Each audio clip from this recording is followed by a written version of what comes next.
വയസ്സ് 64. പക്ഷേ ഇപ്പോഴും 14ന്റെ പ്രസരിപ്പ്. തന്റെ സർക്കസ് ജീവിതത്തിൽ അരനൂറ്റാണ്ട് പിന്നിടുകയാണ് ജംബോ സർക്കസ് കലാകാരനായ കലാം ഖാൻ. 14ാം വയസ്സിലാണ് അദ്ദേഹം സർക്കസ് വേദികളിൽ അരങ്ങേറ്റം കുറിക്കുന്നത്. അന്നു മുതൽ ഇന്ന് വരെ മായാതെ തുടരുന്ന ഹാസ്യരസങ്ങളാണ് ഹാഫ് സെഞ്ചുറിയിൽ കലാം ഖാനെ എത്തിച്ചത്. കോട്ടയത്തെ ജംബോ സർക്കസ് വേദിയിൽ കൂട്ടാളികൾ ചേർന്ന് കേക്ക് മുറിച്ച് മധുരം പങ്കുവച്ചാണ് കലാം ഖാനെ ആദരിച്ചത്.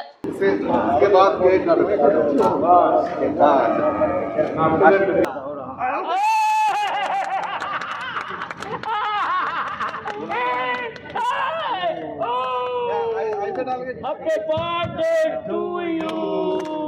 Happy birthday to you. Happy birthday to you. Happy birthday Kalam Khan. Happy birthday Kalam Khan. 1974 Alankar സർക്കസിലായിരുന്നു തുടക്കം. പിന്നീട് വീനസ്, പനാമ സർക്കസുകളിലും ഭാഗമായി. പിന്നീട് 1977 ജംബോ സർക്കസുകളുടെ ആരംഭം മുതൽ കൂടെ കൂടി. സർക്കസ് യാത്രയിൽ കൂട്ടാളികൾ പലരും പാതി വഴിയിൽ യാത്ര ഉപേക്ഷിച്ചു. പക്ഷെ തന്റെ പൊട്ടിച്ചിരികൾക്ക് ഒരിക്കലും ഒരു മങ്ങലും ഏൽക്കില്ലെന്ന് ഈ കലാകാരൻ ആവർത്തിച്ചു പറയുന്നു. മേഘദൂത് ന്യൂസ്, കോട്ടയം.